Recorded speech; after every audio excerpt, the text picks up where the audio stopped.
नमस्कार।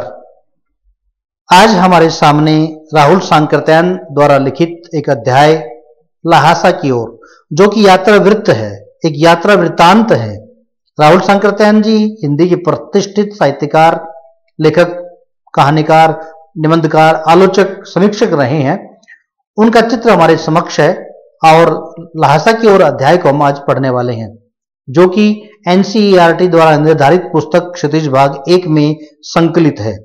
आज इसकी हम बात करेंगे और इसकी बात करने से पहले आप मेरे YouTube चैनल का नाम अवश्य देखें, स्मार्ट हिंदी वर्ल्ड। इसे आप सब्सक्राइब करें, लाइक करें, शेयर करें और बेल आइकन को दबाना न भूलें। आइए हम चलते हैं ल्हासा की ओर, जो कि राहुल सांकृत्यायन द्वारा लिखित एक अध्याय, एक यात्रा वृत्त है। ल्हासा एक जगह का नाम है। तिब्बत में एक ल्हासा एक जगह है जो कि राजधानी के रूप में हम उसे जान सकते हैं। तिब्बत की एक यात्रा जब उन्होंने की, किन्होंने, राहुल सांकृत्यायन जी ने तिब्बत की यात्रा की, वो भी चोरी छिपे एक भिखमंगे के रूप में वो वहां उस ओर गए थे। यानी कि 1929 और 30 में जिस समय किसी भी भारतीय जन को तिब्बत में जाने की अनुमति नहीं थी, उस समय छिप छिपा करके अपने छद्म वेश में एक भिखमंगे के रूप में बन करके ये तिब्बत की ओर गए थे। कौन? राहुल सांकृत्यायन जी।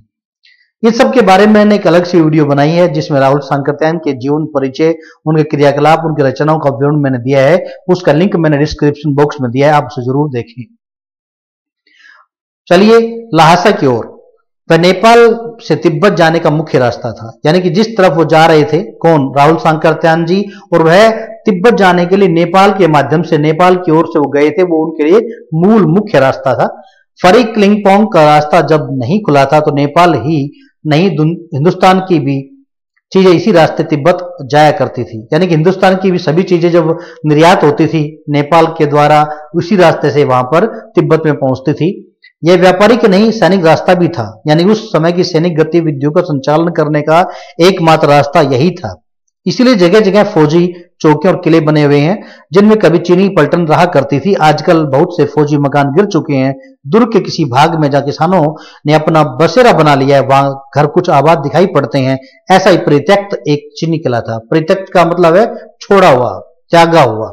यानी कि यहां पर हम देख रहे हैं कि राहुल सांकृत्यायन जी जो हमें बातें बता रहे हैं, वो अपनी यात्रा का विवरण दे रहे हैं। अर्थात जब जब जैसे जैसे उन्होंने तिब्बत की ओर अपने कदम बढ़ाए छद्म वेश में, उसी तरीके से वो जिस रास्ते से जा रहे थे उन सब का विवरण दिया और रास्ते में बताया कि जहां जहां पर वो किस प्रकार से फौजी चौकियां, उनके किले बने हुए थे, उन सबका चित्रण यहाँ पर किया गया। हम वहां चाय पीने के लिए ठहरे। हम मतलब ऐसा नहीं कि राहुल सांकृत्यायन जी अकेले थे, अपितु कुछ साथी भी उनके साथ थे। तिब्बत में यात्रियों के लिए बहुत सी तकलीफें भी है और कुछ आराम की बातें भी। वहां जाति पाति छुआछूत का सवाल ही नहीं, और न औरतें पर्दा ही करती। यानी कि वहां तिब्बत के बारे में, जो वहां का रहन सहन, वहां की सभ्यता संस्कृति का चित्रण देने का सुंदर प्रयास किया लेखक राहुल सांकृत्यायन जी ने अपनी यात्रा वृत्तांत में। बताने कि वहां जाति पाति छुआछूत को कोई सवाल नहीं। यानी कहने का अभिप्राय, वहां जाति पाति का भेदभाव नहीं, छुआछूत को नहीं मानते, नहीं वहां पर महिलाएं पर्दा करती हैं। बहुत निम्न श्रेणी के भिखमंगों को लोग चोरी के डर से घर के भीतर नहीं आने देते। भिखमंगों, अब देखिए, भिखमंगे के रूप में स्वयं राहुल सांकृत्यायन जी वहां पर पहुंचे थे, इसलिए वहां के लोग जो भिखमंग के रूप में काम करते थे उनके बारे में बताया। नहीं तो आप बिल्कुल घर के भीतर चले जा सकते हैं। यानी कि यदि जो निम्न स्तर के भिखमंगे थे उनको तो घर के अंदर आने की मनाही थी, परंतु आप घर के अंदर जा सकते थे। चाहे बिल्कुल अपरिचित हो, तब भी घर की बहू या सासू को अपनी झोली में चाय दे सकते हैं, क्योंकि चाय का काम वहां पर अधिक होता है। चाय के बागान बहुत अधिक है वहां पर। वह आपके लिए उसे पका देगी। मक्खन और सोडा नमक दे दीजिए। वह चाय चोंगी में कूट कर उसे दूध वाली चाय के रंग की बना के मिट्टी की टोटेदार बर्तन, खोटी जिसे कहा जाता है, यानी कि वहां का ऐसा बर्तन जिसमें चाय लोग पीते हैं, टोटेदार बर्तन में रख के आपको दे देगी। यदि बैठक की जगह चूल्हे से दूर है और आपको डर है कि सारा मक्खन आपकी चाय में नहीं पड़ेगा, तो आप खुद जाकर चोंगे में चाय मत कर ला सकते हैं। चाय का रंग तैयार हो जाने पर फिर नमक मक्खन डालने की जरूरत होती है। यानी कि ये बताने का प्रयास किया है यहाँ के इस चित्रण में लेखक राहुल सांकृत्यायन जी बताना चाहते हैं कि जैसे यदि आपको चाय पीने की इच्छा है और आप अपरिचित है, किसी अनजान घर में भी आप जाना चाहे, वहां घर के अंदर तक जा सकते हैं और उनसे आप कह सकते हैं। अन्यथा आप स्वयं जाकर के अपनी चाय को स्वयं भी वहां तैयार कर सकते हैं। इस प्रकार के यात्रा विवरण लेखक देना चाहते हैं। इसका अभिप्राय यह हुआ कि स्वयं राहुल सांकृत्यायन जी ने उन लोगों के साथ रह करके इन सब चीजों को देखा समझा था। आगे देखते हैं कि परित्यक्त चीनी किले से जब हम चलने लगे तो एक आदमी राहदानी मांगने आया। छोड़ा हुआ जो किला चीनी किला था, जिनको चीनी लोगों ने छोड़ दिया था, वहां पर राहदारी मांगने आया। हमने वह दोनों चीटें उसे दे दी। शायद उसी दिन हम थोंगला के पहले के आखिरी गांव में पहुंच गए। यानी कि हमने जो राहदारी मांगने आया था उसको हमने वो चीजें दे दी और हम आगे बढ़ गए। यहां भी सुमति के जान पहचान के आदमी थे। सुमति के जान पहचान व्यक्ति विशेष का नाम, और भिखमंगे रहते भी ठहरने के लिए अच्छी जगह मिली।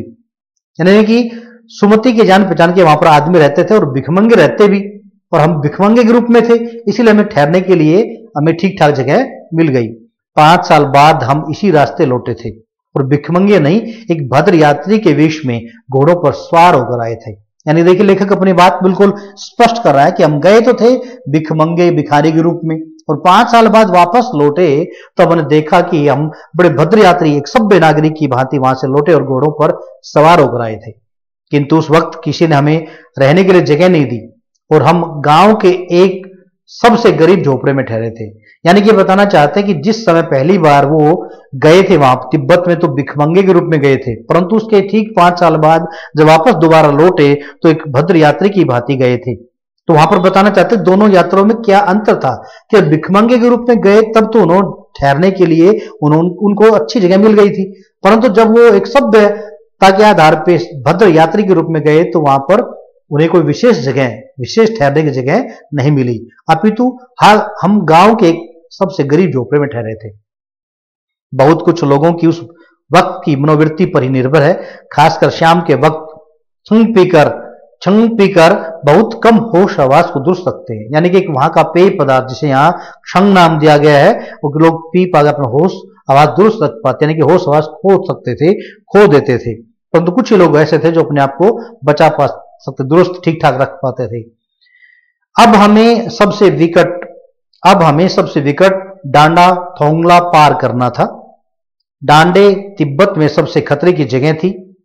16-17 हजार फीट की ऊंचाई के होने के कारण उनके दोनों तरफ मीलों तक कोई गांव गिराव नहीं होते। नदियों के मोड़ और पहाड़ों के कोनों के कारण बहुत दूर तक आदमी को देखा नहीं जा सकता। यानी बता रहे कि बहुत अधिक ऊंचाई होती थी। कितनी ऊंचाई? 16-17 हजार फीट की ऊंचाई होने के कारण आसपास के वहां पर कोई व्यक्ति नहीं होते थे। डाकुओं के लिए यही सबसे अच्छी जगह थी, लोग छिप सकते थे। डाकू लोग वहां छिपने का स्थान तो छिप सकते थे क्योंकि आसपास कोई भी लोग नहीं होते थे।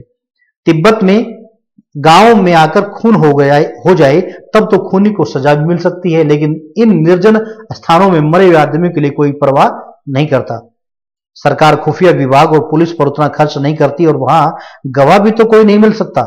यदि मान लीजिए को डाकू लुटेरे आदि किसी को वहां पर रहने वालों को किसी को मार भी दें तो इस तरह से मारने के पश्चात भी कोई वहां पर गवाह नहीं मिल पाता। इसलिए वो लोग आसानी से, आराम से, बिना किसी हिचक के झिझक के आसानी से डाकू लुटेरे वहां पर रह सकते थे। डकैत पहले आदमी को मार डालते हैं, उसके बाद देखते हैं कि कुछ पैसा है कि नहीं। यानी पहले वहां पर डकैती करने वाले जो लोग हैं वो पहले आदमी से कोई मूल्यवान वस्तु छीनते नहीं है, अभी तो पहले उसे मारते हैं, एक अलग परंपरा। फिर उसके बाद वो पैसे आदि छीनते हैं। हथियार का कानून न रहने के कारण यहाँ लाठी की तरह लोग पिस्तौल बंदूक लिए फिरते हैं।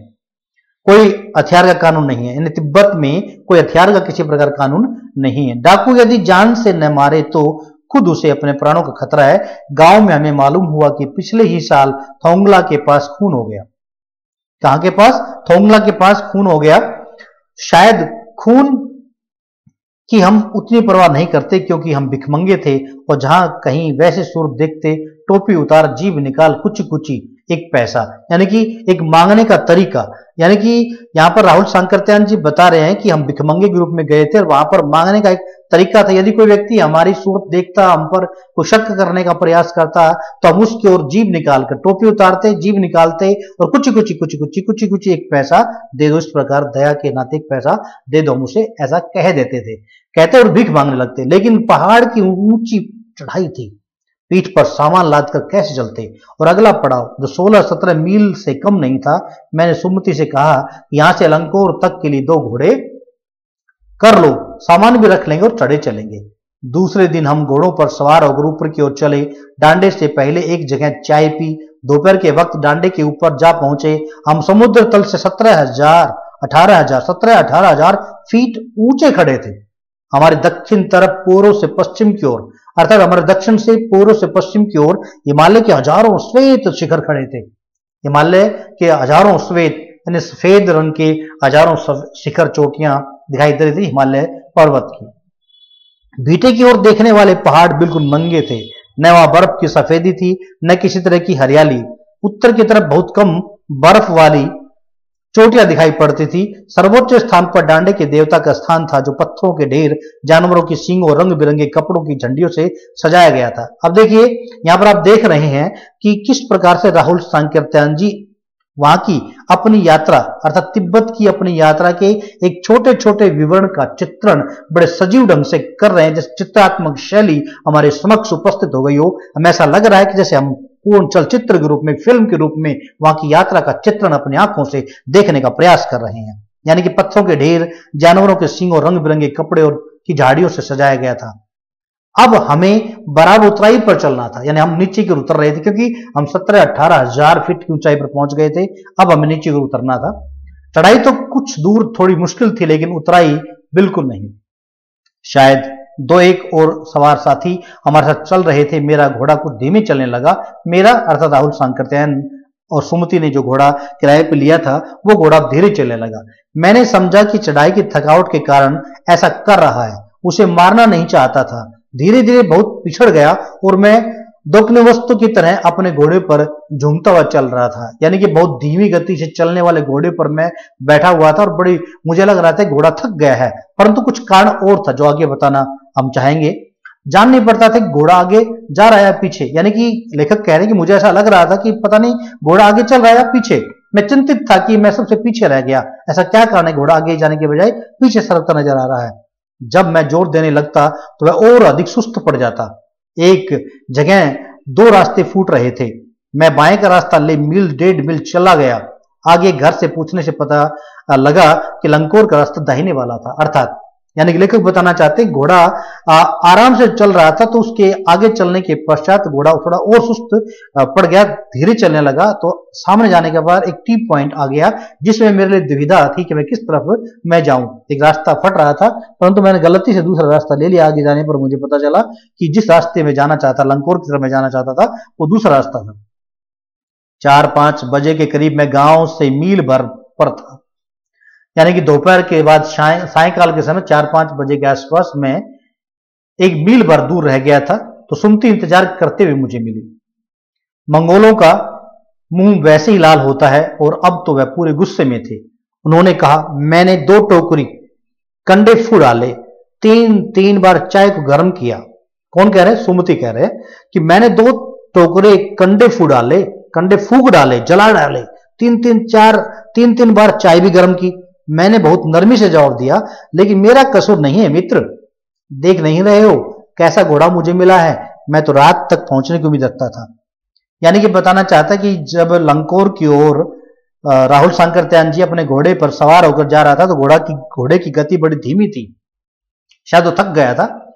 उससे पहले सुमति वहां पर पहुंच चुका था और उसने पहुंचने के बाद, वहां पर जाने के बाद उसका इंतजार कर रहा था। और वो बता रहे हैं कि जैसे ही वो वहां पर पहुंचे, राहुल सांकृत्यायन के पास पहुंचे, तो सुमति बुलाना देते हुए कहने लगा कि मैंने आपके इंतजार में 2 टोकरे कंडे फूक दिए और 3 बार चाय गर्म कर दी। अब वो बताते हैं राहुल सांकृत्यायन से, मेरा कोई दोष नहीं मित्र। आप देख रहे हो कि मेरे पास जो घोड़ा बहुत मरियल सा है। मैं तो सोच रहा था कि मैं रात तक यहां पर पहुंचूंगा। खैर, सुमति को जितनी जल्दी गुस्सा आता था, उतनी जल्दी वह ठंडा भी हो जाता था। लंकोर में वह एक अच्छी जगह पर ठहरे थे। यहां भी उनके अच्छे यजमान थे। पहले चाय सत्तू खाया गया। रात को गर्मा गर्म थुक्का मिला। थुक्पा जो कोई विशेष विषय वस्तु वहां के खाद्य पदार्थ के रूप में है, जो तिब्बत के अंदर लोग खाते हैं, वो उनको मिला खाने के लिए। चाय सत्तू भी उनको मिला। अब हम तिंगरी के विशाल मैदान में थे, जो पहाड़ों से घिरा टापू सा मालूम होता था, जिसमें दूर एक छोटी सी पहाड़ी मैदान की भीतरी दिखाई पड़ती थी। उसी पहाड़ी का नाम है तिंगरी समाधिगिरी।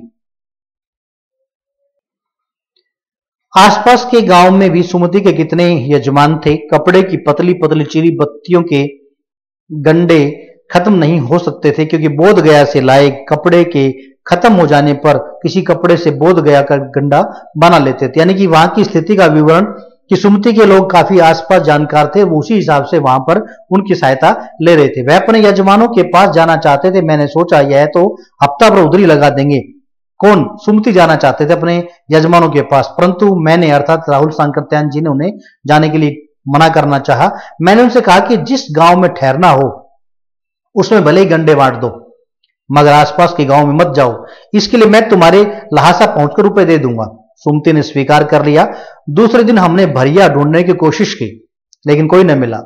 सवेरे ही चल दिए होते तो अच्छा था, लेकिन अब 10-11 बजे की तेज धूप में चलना पड़ रहा था।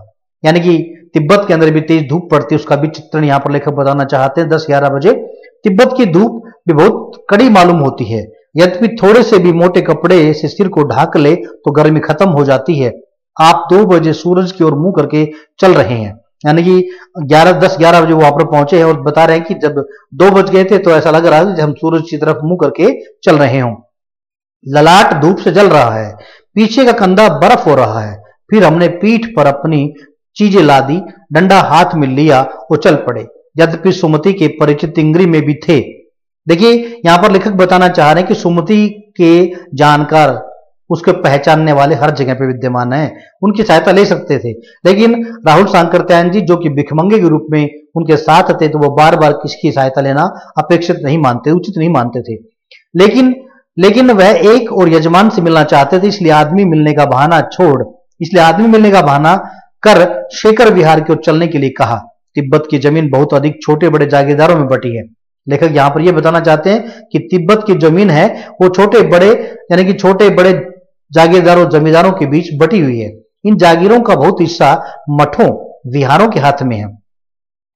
अपनी अपनी जागीर में हर एक जागीरदार कुछ खेती खुद भी कराता है, जिसके लिए मजदूर बेगार में मिल जाते हैं। यानी कि वहां पर मजदूरी की कमी नहीं है, वहां पर जागीरदार जमींदार आदि मजदूरों से अपना काम निकालते रहते हैं। खेती का इंतजाम देखने के लिए वहां कोई भिक्षु भेजा जाता है, जो जागीर के आदमियों के राजा से कम नहीं होता। यानी जिस प्रकार से जमींदारी प्रथा जागीरदारी प्रथा रही है, ठीक उसका चित्रण यहाँ तिब्बत की यात्रा वृत्तांत जो कि लहासा की ओर हम अध्ययन कर रहे हैं, इसमें बताने का प्रयास किया है लेखक ने। यानी कि वहां पर तिब्बत के जो जागीरदार जमींदार हैं, वहां पर मजदूरों से अपने बेगार में व्यर्थ में यानी कि बिना किसी जमा पूंजी दिए, यानी कि बिना कोई खर्च किए अपना काम कराने का सामर्थ्य रखते हैं। शेखर की खेती के मुखिया भिक्षु नमसे जिसे कहा जाता है, बड़े भद्र पुरुष थे। यानी शेखर की खेती के मुखिया जो भिक्षु, बौद्ध भिक्षु हम कह सकते हैं, जो नम से भी जिन्हें नाम दे सकते हैं, वो बड़े सज्जन पुरुष थे। वह बहुत प्रेम से मिले। हालांकि उस वक्त मेरा भेष ऐसा नहीं था कि उन्हें कुछ भी ख्याल करना चाहिए था। यहाँ एक अच्छा मंदिर था जिसमें कंजूर यानी बुद्ध वचन अनुवाद की हस्तलिखित 103 पोथियां रखी हुई थी। जैसे बौद्ध धर्म की बात करें और महात्मा बुद्ध द्वारा जो कि बौद्ध धर्म का प्रचार प्रसार बहुत अधिक किया गया था, और वहां पर उस स्थान पर सुंदर मंदिर के अंदर उस जगह पर सुंदर मंदिर जो था उसमें 103 पोथियां रखी हुई थी। मेरा आसन भी वहीं लगा दिया गया। वह बड़े मोटे कागज पर 6 अक्षरों में लिखी हुई थी। एक पोथी 15-15 शेर मानी किलो, हम समझ सकते हैं कि 15-15 किलो के आसपास से कम नहीं थी। यानी कि इतना वजन था उन पोथियों में कि एक पोथी के अंदर 15-15 किलो वजन होगा। सुमति ने फिर आसपास अपने यजमानों के पास जाने के बारे में पूछा। यानी सुमति बार बार कह रहे कि मैं अपने मित्र से मिलकर आता हूं, अपने दोस्तों से मिलकर आता हूं, अपने यजमान से मिलकर आता हूं, परंतु और बार बार राहुल सांकृत्यायन उन्हें मना कर देते हैं। मैं अब पुस्तकों के भीतर था, इसलिए मैंने उन्हें जाने के लिए कह दिया, क्योंकि अब राहुल सांकृत्यायन एक साहित्यकार है। उस समय ये समझाना चाहते जब मुझे इतनी अधिक पुस्तकें, वो भी बौद्ध धर्म से संबंधित पुस्तकें, मुझे ग्रंथ यहां पर मिले, तो मैं उन पुस्तकों में खो गया और मैंने उनको कह दिया कि ठीक है आप चले जाएं। दूसरे दिन वह गए।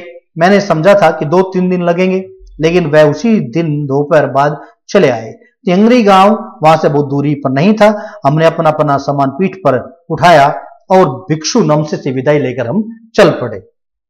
यानी कि आपने देखा, आपने समझा इस पूरे अध्याय को पढ़ने के बाद, जो कि लहासा की ओर राहुल सांकृत्यायन जी की प्रथम तिब्बत यात्रा का एक अंश भर है। यानी कि हमने शुरू में बताया था कि राहुल सांकृत्यायन जी की जो पहली यात्रा थी, जिसमें वह 1929-30 ईस्वी में नेपाल के रास्ते तिब्बत में पहुंचे थे, जो कि भिखमंगे के रूप में था, उस यात्रा का अंश थोड़ा सा भाग यहां हमारे पाठ्यक्रम में लगाया गया, जो कि कक्षा 9 एनसीईआरटी द्वारा निर्धारित पुस्तक जो क्षितिज भाग 1 में संकलित का अध्ययन और पाठ हमने किया। आपने जान लिया कि वहां किस प्रकार लोग रीति रिवाज, खान पान, रहन सहन सब इस पाठ के अंदर बताया गया, और किस तरह से राहुल सांकृत्यायन जी अपनी कठिन यात्रा का विवरण और के बारे में हम यहाँ बता रहे थे। उनके मित्र सुमति ने उनकी बहुत सहायता की और अंततः वह वापस लौट आए और ठीक 5 साल के बाद दोबारा पुनः राहुल सांकृत्यायन जी वहां पर विदेश यात्रा अर्थात तिब्बत में गए। उस समय वो एक तरह से भिखमंगे के रूप में नहीं गए, अपितु भद्र पुरुष के रूप में गए।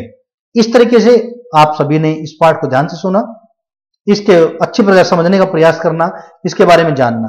हम नेक्स्ट वीडियो उसके प्रश्न अभ्यास की बनाने वाले हैं, वो हम आगे बनाएंगे। धन्यवाद।